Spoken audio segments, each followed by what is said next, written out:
Setelah diumumkannya hasil investigasi dari Kementerian Perhubungan dan KNKT mengenai rangka ESAF yang diproduksi oleh PT Astra Honda Motor atau AHM, banyak sekali kekecewaan yang diluapkan oleh netizen di dunia maya. Apakah ini awal mula sepeda motor Honda akan ditinggalkan masyarakat Indonesia setelah sekian lama menjadi market leader di tanah air?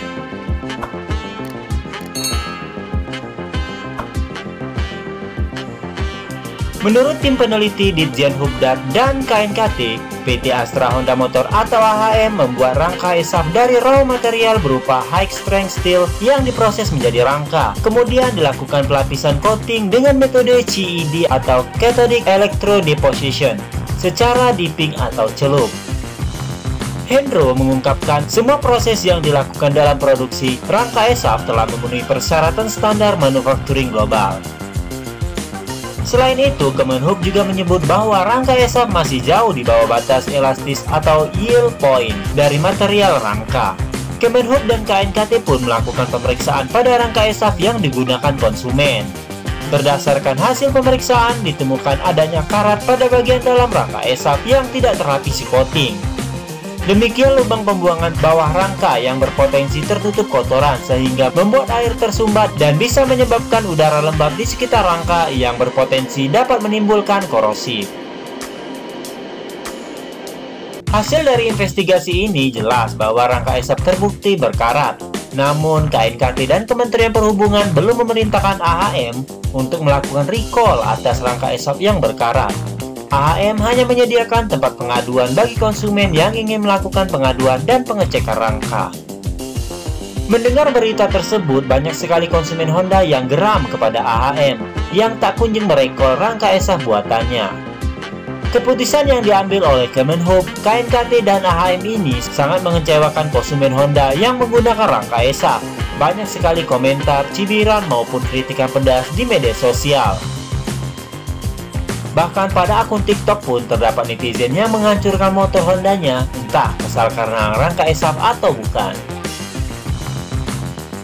Di sisi lain, AHM pun menjual rangka ESAF secara terpisah dengan berbagai ketentuan dan persyaratan yang harus dipenuhi oleh konsumen untuk membeli rangka ESAF.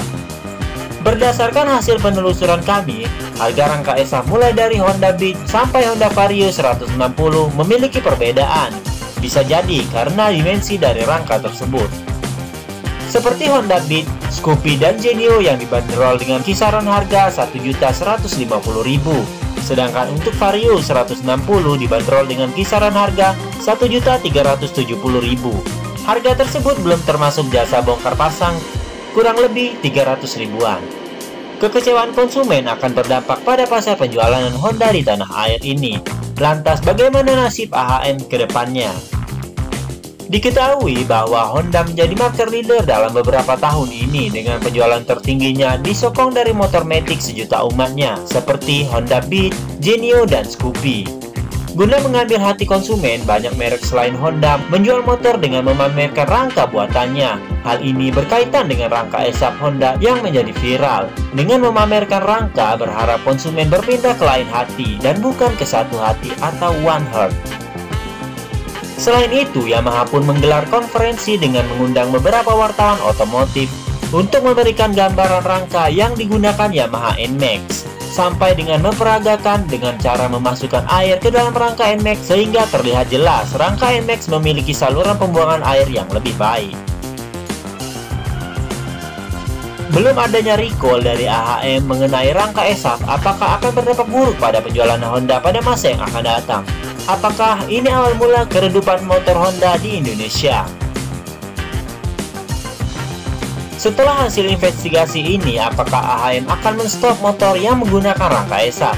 Jika iya, lantas motor apa saja yang menggunakan rangka Encharge Smart Architecture ini? 1. Honda Genio. Honda Genio merupakan pelopor pertama penggunaan rangka ESAF di Indonesia. Diperkenalkan pada tahun 2019 lalu, motor matic entry level ini memiliki kapasitas mesin 110 cc yang bisa menghasilkan tenaga maksimal sebesar 9 PS dan torsi sebesar 9,3 Nm. Saudara dari Honda Scoopy ini memiliki gaya retro klasik dengan bodi yang lebih langsing dari Scoopy. membuat Genio lebih gesit membelah kemacetan kota.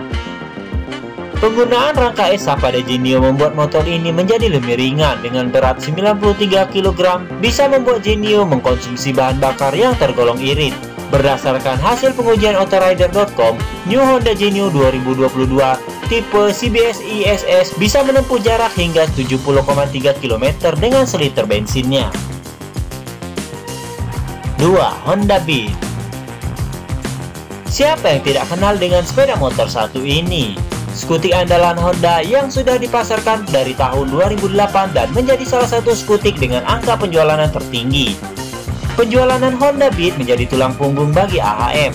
Wajar saja jika motor ini dipertahankan oleh Astra Honda Motor untuk terus memproduksinya. Pada generasi pertama yang diproduksi dari tahun 2008 sampai dengan tahun 2012, Honda Beat masih menggunakan karburator. Dengan hadirnya Honda Genio dibekali dengan rangka ESAF, pada generasi sekarang yang diproduksi semenjak tahun 2020, Honda Beat pun menggunakan rangka yang sama, dibekali dengan mesin berkapasitas 110 cc yang bisa menghasilkan tenaga maksimal sebesar 9 PS dan torsi sebesar 9,3 Nm. Honda Beat memiliki bobot lebih ringan daripada Honda Genio. Beat generasi terbaru ini memiliki bobot total sebesar 89 kg saja. Diklaim dari situs Autorider.com, Honda Beat bisa menempuh jarak hingga 62 km per liter. 3. Honda Beat Street. Motor ini merupakan basis yang sama dari Honda Beat. Yang membedakannya hanya pada pemasangan stang yang bergaya adventure serta stiker yang lebih berani. Honda Beat Street pun sudah menggunakan rangka Ensat Smart Architecture Frame atau ESAF. 4. Honda Scoopy. Sepeda motor ini diluncurkan pada tanggal 20 Mei 2010 yang dimaksudkan untuk mengantisipasi makin populernya motor skuter matic otomatis di pasar sepeda motor Honda di Indonesia. Honda Scoopy akan bersaing langsung dengan Suzuki Let's dan Yamaha Vino. Pada tanggal 10 November tahun 2020, PT Astra Honda Motor meluncurkan Honda Scoopy generasi keempat, dilengkapi dengan fitur ESP dan ISS serta lampu penerangan utama LED dan tipe rangka menggunakan ESAF atau Ensat Smart Architecture Frame. Mesin dan sasis di Honda Scoopy generasi kelima ini mengandalkan basis yang sama seperti Genio. Mesinnya kini berkapasitas 110 cc dengan tenaga maksimal 9 PS pada putaran mesin 7.500 rpm dan torsi 9,3 Nm pada putaran mesin 5.500 rpm. 5. Honda Vario 160. Jika rangka ESAF digunakan pada 4 motor dengan basis dan mesin yang sama, untuk Vario 160 ini berbeda. Meski sama-sama menggunakan rangka tipe ESAF, namun pastinya dimensi rangka dari Vario 160 ini lebih panjang dari keempat model tersebut. Vario 160 dibekali dengan mesin berkapasitas 156,9 cc PGM-FI yang bisa menghasilkan tenaga sebesar 15,4 PS dan torsi sebesar 13,8 Nm. Pastinya Honda Vario 160 memiliki desain yang lebih gagah dan sporty. Mesin yang digunakan Vario 160 sama persis dengan Honda PCX 160 dan ADV 160. Lantas kenapa motor ini menggunakan rangka yang sama dengan adik-adiknya? Rangka ESAF diklaim memiliki sejumlah keunggulan karena menggunakan plat baja yang dipres dan dilas menggunakan laser welding. Salah satu keunggulannya adalah penggunaan bahan bakar yang lebih irit. Selain itu, penggunaan ESAF juga membuat ruang lebih besar di tangki bahan bakar dan bagasi. Honda Beat misalnya memiliki bagasi 12 liter dengan tangki bahan bakar 4,2 liter. Tak hanya itu, rangka ESAF juga diklaim membuat motor lebih andal saat melakukan manuver. Dengan viralnya rangka ESAF yang menjadi keropos dan patah, apakah skutik yang menggunakan rangka ESAF akan di-stop produksinya oleh AHM? Jika teman-teman yang mengetahui jawabannya, coba komen di kolom komentar.